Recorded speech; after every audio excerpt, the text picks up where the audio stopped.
Dawn broke cold over the crossroads outside Silver Ridge, Montana Territory. February 1882 painted the world in shades of gray frozen ground, colorless sky, wind that cut through threadbare cloth like a knife through butter. Clara Brennan stood beside her family's wagon, clutching a thin shawl around her shoulders. 23 years old, slight of frame, with eyes that had learned not to hope. Her father counted coins into a merchant's palm.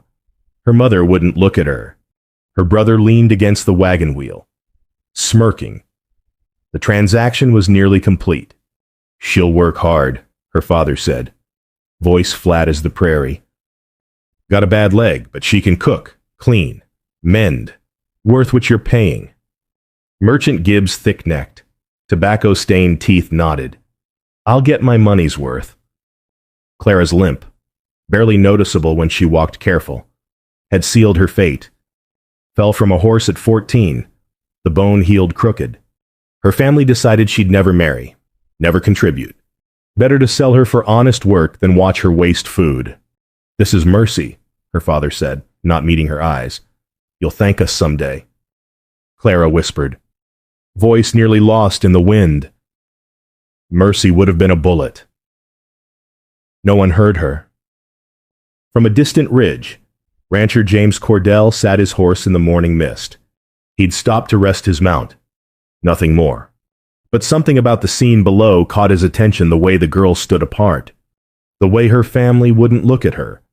The way she held herself straight, despite everything. Their eyes met across the distance. Just for a moment. He saw intelligence there. Devastation. Something unbroken beneath the surface. His hand tightened on the reins.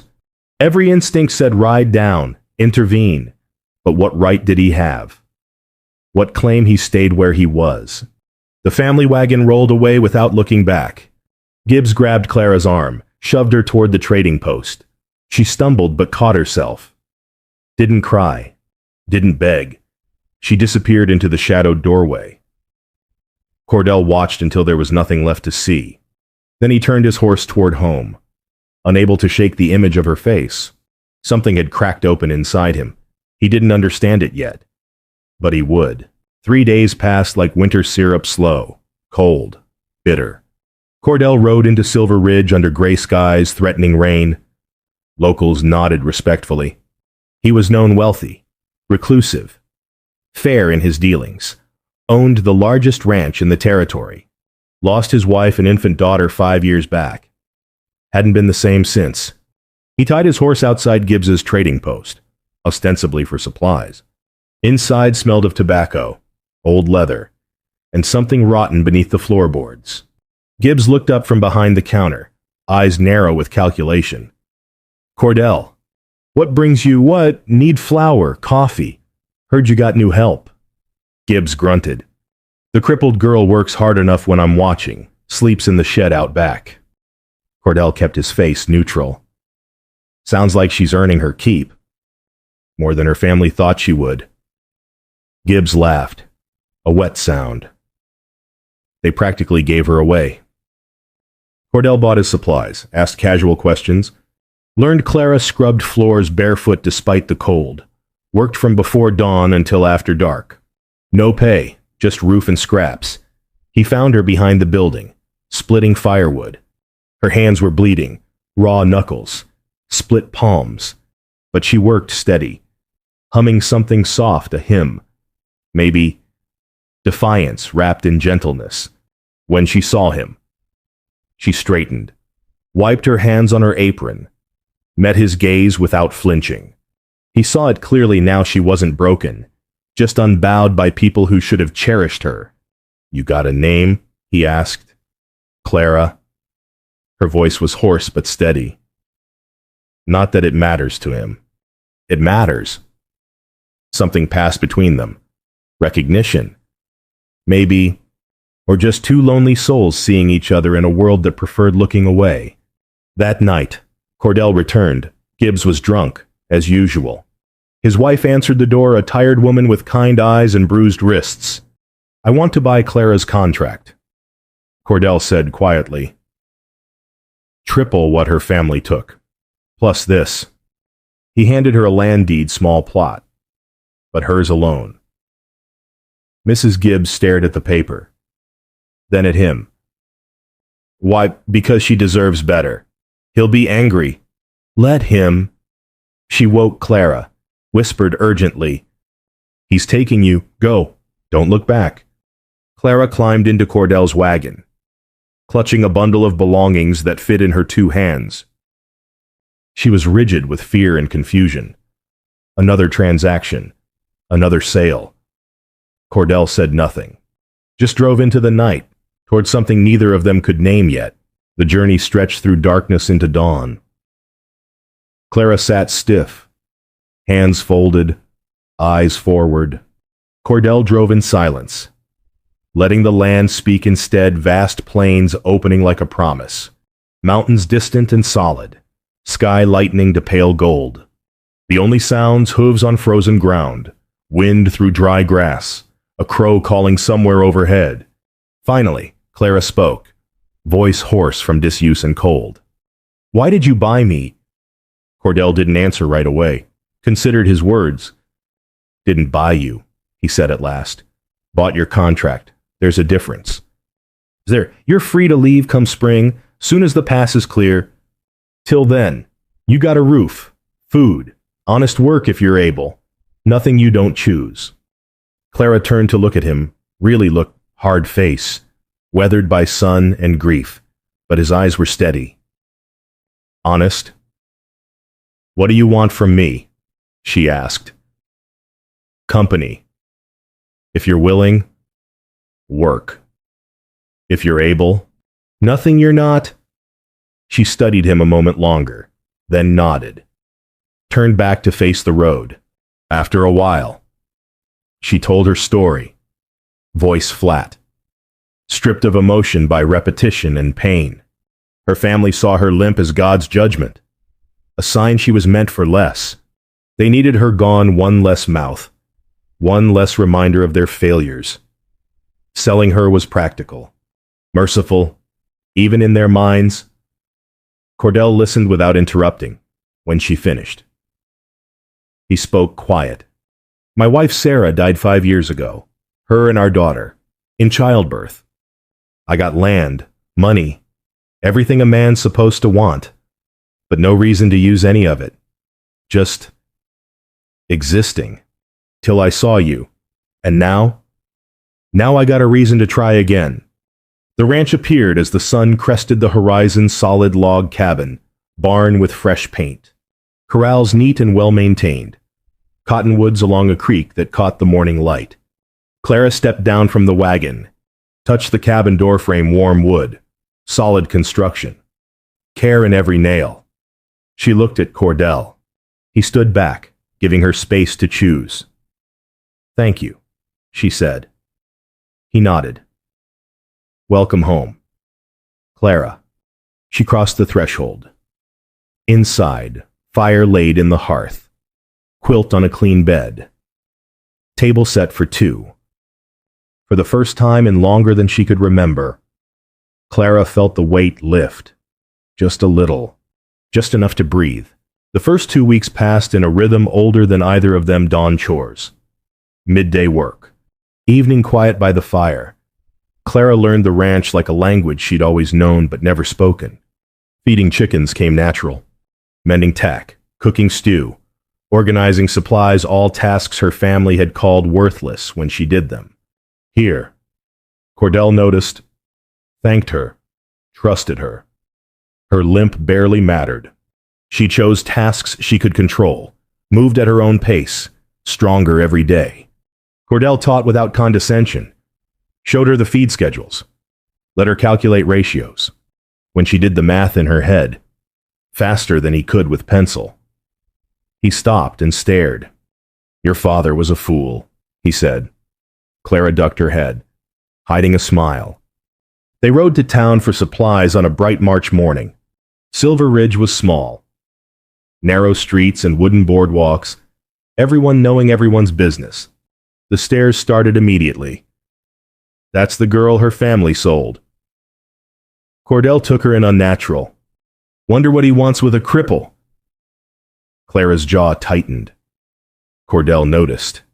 Said nothing. At the general store, he bought her new boots, sturdy leather, fitted proper. The clerk raised an eyebrow but took his money. Outside, Clara looked down at the boots. You didn't have to, I know, Cordell said. Wanted to. That evening, by firelight. He taught her to read the ranch ledgers. She learned fast, revealed a gift for numbers that left him shaking his head in wonder. You should have been teaching school, he said, not scrubbing floors. Clara's smile faded. Some dreams die when you're called worthless long enough. Then we'll bury those old dreams and build new ones. Later, after she'd gone to bed. Mail arrived. A letter her father's handwriting, addressed to Cordell. He opened it, read 3 lines, then fed it to the fire. Clara appeared in the doorway, wrapped in a quilt. What was it? Nothing that matters. But they both knew. Her family knew where she was. And they weren't done. That night. Clara lay awake listening to Cordell pace in the next room. Storm clouds gathering, winter's last gasp before spring. Mid-March brought warmth ice breaking on the creek. First wildflowers pushing through thawed ground. Sun that lingered past supper. Clara knelt in the garden plot, planting seeds with careful hands. Her limp had faded to almost nothing. Work and good food had strengthened what neglect had weakened. Cordell watched from the porch, coffee in hand. Realized he was smiling. Hoofbeats interrupted the peace. Moses Trent, old rancher. Town elder. Honest as drought, rode up slow. His face told the story before his mouth opened. Got trouble coming. James, read Clara's family. Heard she's here. They're coming for her, or for money. Moses dismounted, creaked like old wood. Territorial law's murky on this. Unwed woman. Family can claim custody if they argue she's of unsound mind. Court might side with blood. From the barn. Clara heard every word. Old fear crawled up her spine like frost. She went inside, started packing her small bundle. Better to leave than drag Cordell into her family's poison. He found her 20 minutes later, bag on the bed, hands shaking. What are you doing? Leaving. Before they come. I bring trouble. No. His voice cut clean. You brought this place back to life. James, I was dead. Clara. 5 years walking around dead. You walked through that door and I remembered what living felt like. She turned away. Tears close. My family will destroy this. Destroy you. Then we'll fight them, together. That night, spring blizzard hit without warning Montana's way of reminding folks nature makes its own rules. Snow piled fast. Wind howled. Temperature dropped 20 degrees in an hour. They were trapped in the cabin. Fire burning. Windows rattling. World gone white. Clara sat by the hearth. Arms wrapped tight. Cordell added wood to the flames, then sat beside her, close but not touching. Tell me about her. Clara said quiet. Sarah. So he did. How they'd met. Young and foolish. How she'd loved this land like breathing. How she'd wanted children more than anything. How the birth went wrong and he'd had to choose save her or save the baby. How he'd failed at both. I should have done something different, he said, voice raw. Should have gotten the doctor sooner. Should have. You did everything you could. Clara said fierce. You can't carry that. Can't seem to put it down, either. She took his hand. Simple gesture, profound weight. My family said I was God's mistake, she whispered. Punishment for some sin. Maybe they were right. They were wrong. Cordell turned to face her, eyes burning. You're the first real thing I've felt in 5 years. If that's a mistake, then I'll take 1,000 more. The storm raged outside. Inside, walls fell that had stood too long. They talked until the fire burned low. Shared grief, Shared healing? When Clara finally dozed off, head on his shoulder. Cordell stayed still, didn't want to break the moment. Dawn came gentle. Storm cleared like it had never been. They stepped outside together. World transformed white and clean and new. But on the horizon, dust cloud. Riders approaching. Her family had come. Silver Ridge Town Square, midday. Word spread fast in small places, Brennan family demanding their daughter back. Cordell refusing. Crowd gathered like moths to flame, hungry for drama. Clara stood beside Cordell, chin up, hands steady despite the trembling deep inside. Her father climbed down from the wagon. Jacob Brennan Hardman, harder eyes, dressed in his Sunday clothes for the performance. Her brother stood behind him, arms crossed. Her mother stayed in the wagon, face hidden. There she is, Jacob announced, voice carrying. My daughter, stolen from honest work. She wasn't stolen. Cordell said quiet, dangerous quiet. She was bought, legal contract, from a man who had no right to own her in the first place. Jacob's lawyer, sleazy little man named Pritchard, stepped forward. Territorial law is clear. Unwed woman of unsound situation can be returned to family custody. The crowd murmured. Law was murky. Precedent unclear. Clara felt the trap closing. Cordell reached into his coat, pulled out a roll of bills. Here's $500. Take it and leave. Clara's world stopped. Money. Again. Always money. I'm not for sale. The words tore out of her, loud and jagged. The crowd gasped. She looked at Cordell, saw his face change as he realized what he'd done. How it looked. How it felt.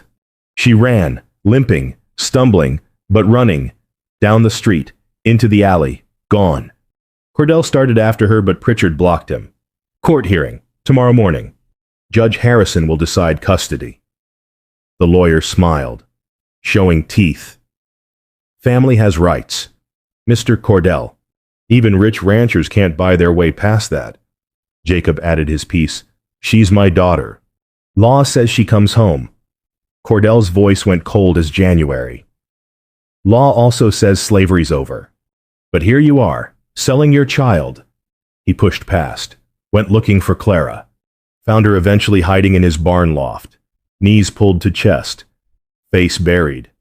Clara, you tried to buy me. Her voice broke. Just like them. I was trying to make them leave. With money. Always money. That's all I am. A transaction. He stood below, helpless. That's not true.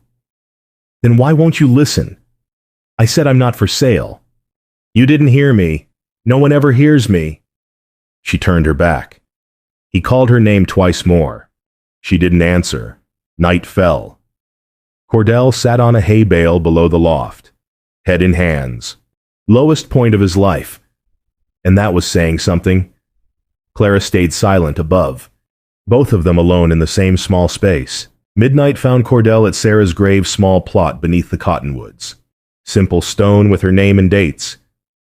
He knelt in the dirt, head bowed. First time he'd cried in 5 years. I failed you, he whispered. Now I'm failing her too.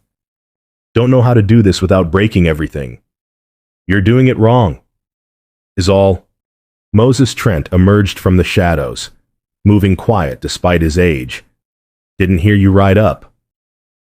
Wasn't trying to be heard, was trying to stop you from drowning out here. Moses sat on a stump, creaking. You tried to buy her freedom with money, but freedom ain't for sale. James, it's for fighting for... I can't lose her. Then stop trying to save her like she's property. Stand with her like she's a partner.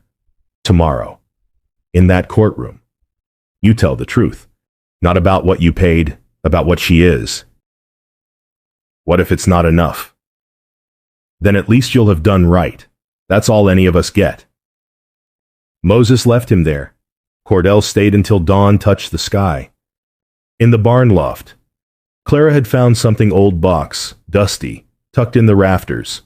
Opened it by lantern light. Sarah's journal. She read every page. Sarah's handwriting, looping and careful. Entries about loving the ranch, wanting children, hoping for family. The final entry. Dated the day she died. If I don't survive this birth, I hope James finds light again. Tell him it's okay to live. Tell him love doesn't run out just because hearts break. There's always more. He just has to be brave enough to reach for it. Clara closed the journal.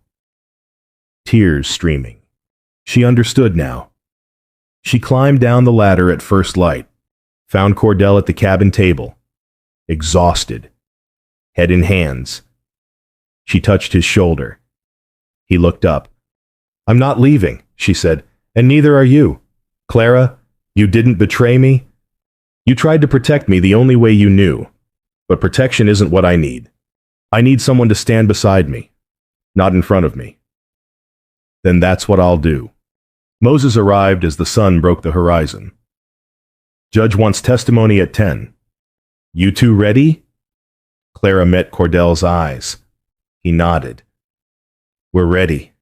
They rode to town together, side by side, ready for battle. The territorial courthouse was packed standing room only. Every gossip and gawker in Silver Ridge crammed inside. Judge Harrison, 60 years old. Weathered face. Eyes that missed nothing, sat behind a scarred oak desk. He banged his gavel once. Silence fell like a hammer. Brennan family petition to reclaim custody of Clara Brennan. State your case.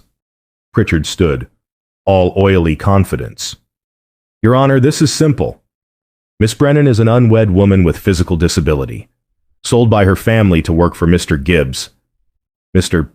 Cordell purchased her contract without family consent. We argue she requires family care and protection. He presented testimony from Mrs. Gibbs coerced, clearly uncomfortable, stating Clara had seemed disturbed and unfit at the trading post. The crowd murmured. Jacob Brennan played his part well-concerned father, just wanting his daughter safe. Judge Harrison turned to Cordell. Your defense? Cordell stood, presented the legal contract, explained the rescue, the conditions at Gibbs' place, Clara's work at his ranch. The judge listened, face unreadable. Legal purchase doesn't prove she's better off. Could be you're just a different kind of cage. Mr. Cordell. Cordell's hands clenched. Law wasn't enough. Moses had been right. Then Clara stood. The room went silent. She limped to the front, still noticeable, but less than before. Stood before the judge, shoulders back, voice clear. Your Honor, may I speak? Harrison studied her, nodded. Proceed. They called me lame, said I was God's mistake. Sold me because I reminded them what they lacked courage to see worth beyond what's convenient. Her voice didn't waver. Mr. Cordell didn't buy me. He saw me, really saw me. I chose to stay with him. I work his land, manage his books, and I've rebuilt what my family tried to destroy. She turned to face the crowd. If being able to think, work, and choose for myself makes me unsound, then judge me. But judge them first. She pointed at her family. What kind of people sell their child? The courtroom erupted gasps, shouts, arguments breaking out. Judge Harrison banged his gavel. Order before he could continue. Mrs. Gibbs stood, shaking like a leaf. I lied. I was scared of my husband. She was never disturbed. She was the sanest person in that place. Moses rose next. I've known James Cordell 20 years. He's honorable. And Miss Brennan's got more sense than half this town combined. Cordell stepped forward. Your Honor, I've got land, money, reputation. I'll give it all up before I let her go back to that. She's free, and if she'll have it, she's my partner, not my property. Judge Harrison leaned back, stroking his beard. Long silence. Finally, Miss Brennan, what do you want? Clara's voice was steady. To be seen as I am, capable, free, home. The judge nodded, banged his gavel. Contract is void. She was sold under false pretense. Clara Brennan is a free citizen with full rights. Family petition dismissed. This court finds no evidence of unsound mind or need for custody. He fixed Jacob with a hard stare.